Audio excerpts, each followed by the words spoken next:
Josia. Ontmoet vir Josia.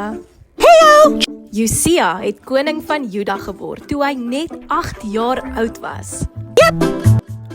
Baie van die konings voor Josia, insluitende sy pappa en oupa, het verkeerde keuses gemaak. Hulle het nie na Jahwe geluister nie en hulle het nie sy wette gehou nie.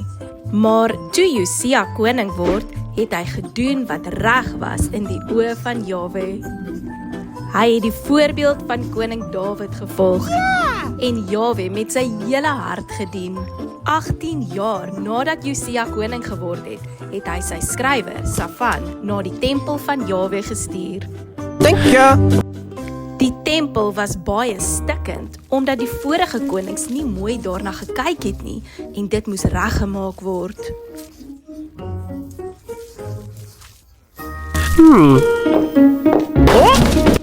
Terwyl hulle daar was, het die hoëpriester Hilkia vir Safan gesê, ek het die wetboek van Jahwe in die tempel gevind. Safan het die wetboek na koning Josia geneem en vir hom daaruit gelees. Toe Josia hoor wat in die wetboek geskryf staan, was hy baie ontsteld. Hy het besef dat die volk nie Jahwe se gebooie gehoorsaam het nie en dat hulle van Jahwe afgedwaal het.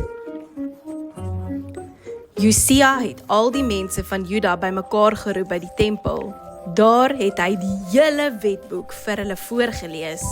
Daarna het Josia en die volk 'n verbond met Jahwe gesluit en beloof om hom met hulle hele hart en siel te gehoorsaam. Josia het die volk gehelp om weer na Jahwe te luister en vir hom lief te wees. Hy het die afgodsbeelde laat vernietig, die afgodstempels afgebreek en die verkeerde gebruike uit die land weggevat.